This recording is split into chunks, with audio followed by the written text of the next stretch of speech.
Estamos en la era del cerebro y del conocimiento. Estamos en la era donde el cerebro toma el mando. Y en realidad de lo que estamos hablando es de un nuevo ser humano, de entender y de comprendernos a nosotros mismos.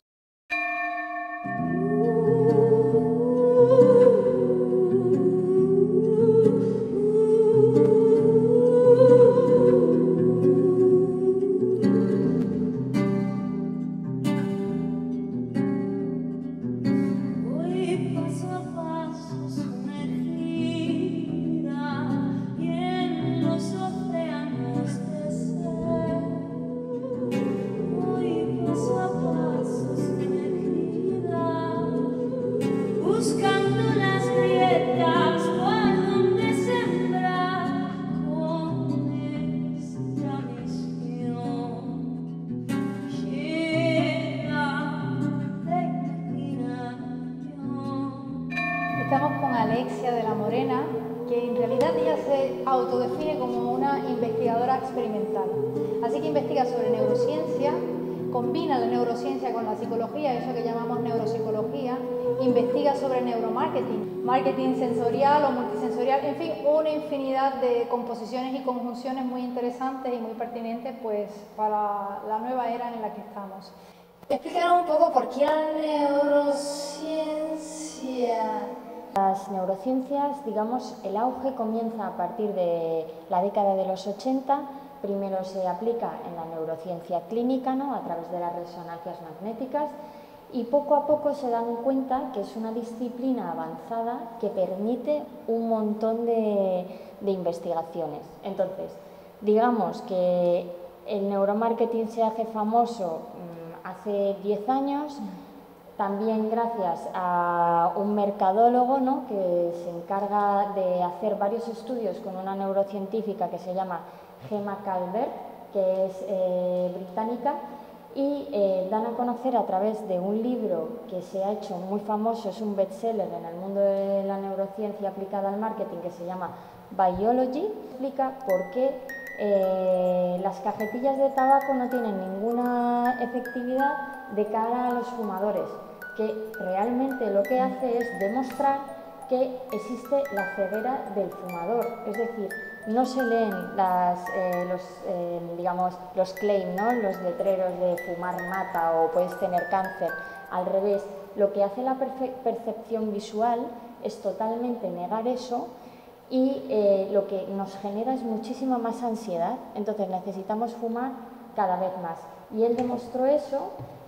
Y de ahí, pues bueno, hay un montón de investigaciones en ese rango que demuestran, por ejemplo, que hay ciertas marcas, fíjate qué curioso, que se activan en nuestro cerebro, se activan las áreas, digamos, del placer, que es una zona que se llama el núcleo de accumbens, que también es la zona que se activa en personas que, pues eso, tienen adicciones, ¿no? Y casualmente lo que hace es que demuestra que los símbolos de ciertas marcas se activan cerebralmente las mismas áreas que, por ejemplo, gente con muchísima fe o pasión por algo. Me he dado cuenta de que mientras estás hablando sonríes y de repente sonrío yo también. Pues fíjate, las neuronas espejo es algo que se ha descubierto recientemente. Se descubrió, digamos, en la era de la neurociencia, entre 1980 y 1990. Las descubrió un investigador italiano que se llama Giacomo Rizzolatti, al cual le estamos eternamente agradecidos. ¿Por qué? Porque consiguió descifrar, pese a que había un montón de investigadores que lo habían negado hasta el momento porque no lo podían contrastar, que realmente lo que ocurre es que tenemos unas neuronas, como bien dices, que son las neuronas espejo y que generan la empatía, ¿no? Hacen que estés a gusto o no estés a gusto con alguien, que rápidamente puedas conectar con el problema de otra persona o no. Has mencionado una palabra que nos parece fundamental en estos tiempos, que es la empatía. Uno de los intereses que tenemos es esa conjunción entre neurociencia y conciencia ecológica. Y la conciencia ecológica, pues lo llevamos a generar pensamientos y emociones verdes que contribuyan al ambiente. Y recientemente hemos visto a Jeremy Rifkin, y entonces es muy interesante porque habla de la civilización empática. ¿Cómo tú vinculas lo que es la neurociencia y generar una sociedad en lo que cada vez más sintamos más empatía los unos de los otros, aunque sea una persona desconocida o no esté dentro de tu vínculo afectivo, ya sea pues, por nación, por religión, por tu tribu, ¿no? El ser humano es altruista por naturaleza. Nacemos totalmente libres de cualquier mal sentimiento. Somos auténtica inocencia pura. La neurociencia ha demostrado que el ser solidario tiene muchísimos beneficios, cuerpo y mente, beneficios en la sociedad. Entonces, cuando una persona es solidaria, lo que está haciendo es generar muchísima empatía, pero sobre todo mentalmente hace que que tengamos muchísima más dopamina, muchísima más endorfinas, muchísima más serotonina. Son neurotransmisores que tenemos, es la química que tenemos en el cerebro, que os contaré. La dopamina realmente lo que nos está dando es el placer por las cosas, el placer por la vida.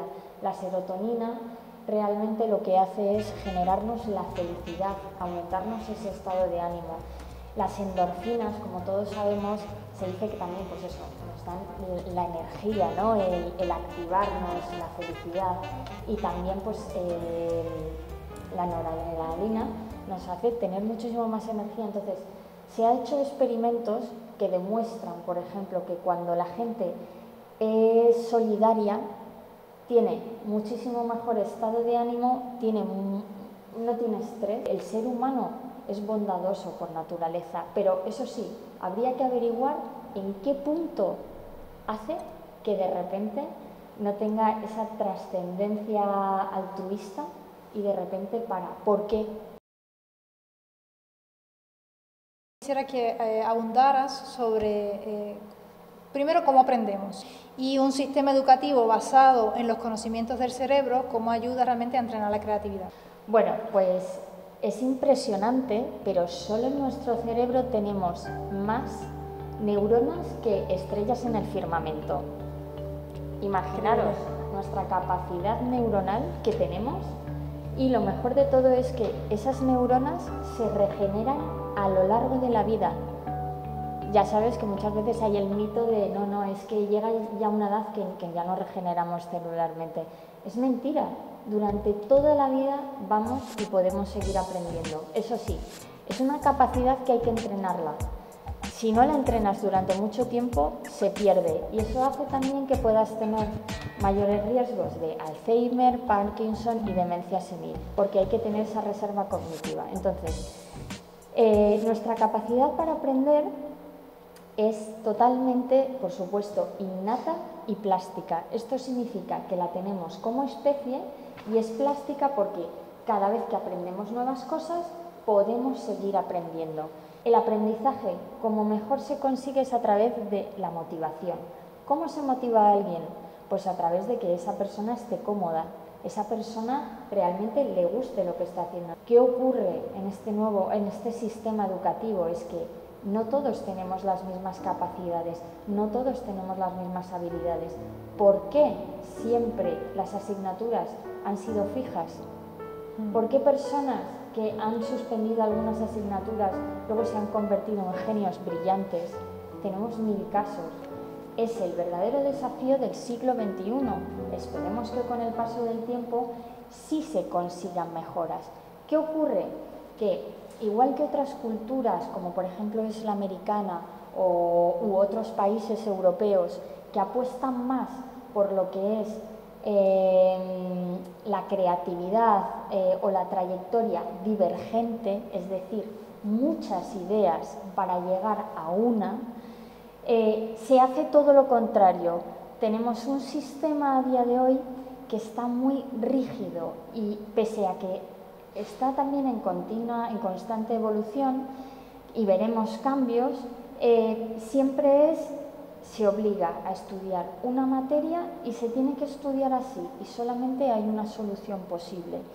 Y eso es lo que hay que cambiar. Los niños reciben generalmente a la semana 80 nos. Nosotros lo sabemos. ¿Qué nos ha ocurrido a cada uno de nosotros cuando nos dicen no o no, eso no? Luego nos matan las ideas, nos matan la motivación. Y gracias a que hay muchas personas que lo han conseguido, con el paso del tiempo te das cuenta de que cualquier persona tiene las mismas capacidades para seguir aprendiendo, ¿no? Pero si nosotros trabajáramos muchísimo más con el sí, ¿no? Pues probablemente veríamos muchísima más gente totalmente preparada y totalmente triunfando, ¿no? Triunfando en el sentido de poder llevar una pasión y una capacidad vital, ¿no? a un proyecto vital que viera la luz. Otra cosa muy importante es que nuestro cerebro, además, tiene 60.000 pensamientos al día. Buf, no sabes lo que es eso, es muchísimo. Toma 4.000 decisiones aproximadamente. ¿Tomo café? ¿No tomo café? ¿Salgo con esta persona? ¿No salgo con esta persona? ¿Apuesto por este proyecto? No, me da miedo. Entonces, si la mayoría de nuestros pensamientos al día son limitantes, ¿qué vamos a hacer? O sea, esa capacidad de el autoverdugo, ¿no? Que nuestro cerebro es el verdadero verdugo, pues hay que cambiarlo y ver que es que nuestras creencias son limitadas, pero que tenemos tal potencial, y el potencial se mejora, pues es eso, con muchísimo más conocimiento, rodeándote de gente que te aporte mucha información y que te haga crecer. ¿Qué se está haciendo en España con respecto a esas conjunciones? Habría que remitirnos a muchas décadas anteriores. Pienso que la ciencia y el arte han ido siempre unidos entre sí.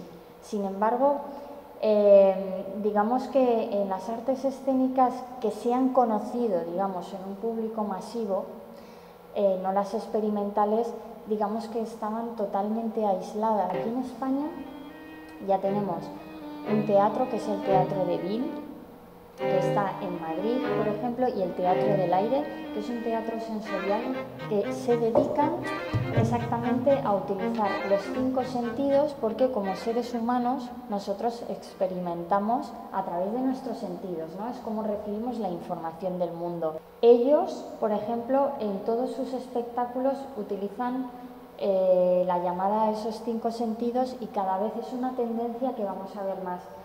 Los aromas, el sonido, lo visual, quiero decir, lo táctil, lo gustativo. Se enfatiza mucho más la proactividad del espectador para involucrarle más emocionalmente en la obra. Los artistas han sabido jugar muy bien con la sinestesia, ¿no? La sinestesia es la capacidad, es una capacidad que tenemos todos, ¿no? Pero el efecto sinestésico es el poder sentir varios estímulos a la vez. Es decir, yo estoy directamente viendo un color y lo estoy oliendo y lo estoy oyendo. Esa capacidad la tienen, por ejemplo, muchísimos artistas, entre otros pues Cézanne, Van Gogh, Mozart, y por ejemplo también la tienen otras personas que tienen patologías mentales, como pueden ser la esquizofrenia, personas con brotes psicóticos, o en el umbral de la epilepsia. Son esos momentos que tienes destellos y eres capaz de entrar en sintonía con esos 5 sentidos. Si eso fuera medido, seguiríamos descubriendo un montón de cosas del ser humano. Sí, háblame un poco de Lisa Park y de Wonia. Una artista asiática afincada en Estados Unidos. Ella es capaz de pasar por las distintas ondas cerebrales, porque tenemos, digamos, 5 fases. Alfa, beta, teta, delta, digamos, es como un registro, ¿no? Y ella es capaz, a través de haber trabajado durante muchísimos años la meditación, mover el agua, hacer sentir el agua. Entonces es capaz, solamente con una técnica que se llama un electrosensor, ¿vale? Un electroencefalograma, ella se lo pone y es capaz de ir pasando por también los estados del Feng Shui, ¿no? Y los estados emocionales del ser humano, ¿no? La felicidad, la tristeza, la ira, el miedo, la incertidumbre. Entonces ella trabaja muy bien esos estados y es capaz de hacer música. Eso es impresionante. Lo que me encanta de esta nueva era del cerebro es que de alguna manera lleva al ser humano a asumir la responsabilidad de todas las escenas que vive. La neurociencia. ¿Cómo está contribuyendo a desarrollar a un ser humano del cerebro? Es decir, con esa capacidad cerebral de análisis, síntesis y con un poco de más lógica, ¿no?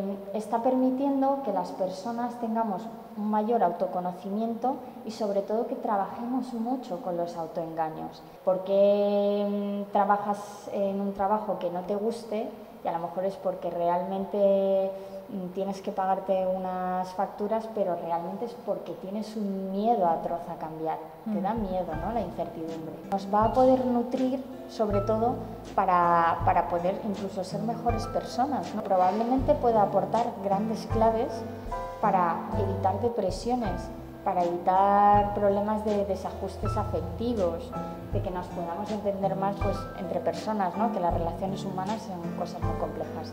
Sean humanas, precisamente. El libro se llama Compras con el corazón o con el cerebro y habla sobre neuromanagement, sensory marketing y neuromarketing y está dirigido a mujeres y hombres curiosos. En él hay más de 33 líderes de grandes empresas como Google, Facebook e investigadores científicos muy importantes a nivel internacional que nos cuentan un poco cómo han conseguido desarrollar el éxito de esas empresas y sobre todo cómo han conseguido enamorar, porque hay marcas que enamoran a los clientes, ¿no?, cómo básicamente han basado su éxito y lo han conseguido. Explica un poco biológicamente cómo somos. Fue algo que realmente había que contar porque hay un montón de marcas que no cuentan cosas que el consumidor tiene que saber. Y, por ejemplo, entre otras, se hace un recorrido, digamos, desde cómo nos comportamos, cómo nosotros compramos, que de repente hace que cambiamos el chip. Se dan trucos neuroeconómicos de cómo ahorrar más, de en qué cosas hay que tener cuidado. Entonces, bueno, eso es un poco la final. Si tuvieses que definir al ser humano en una palabra, ¿cuál usarías?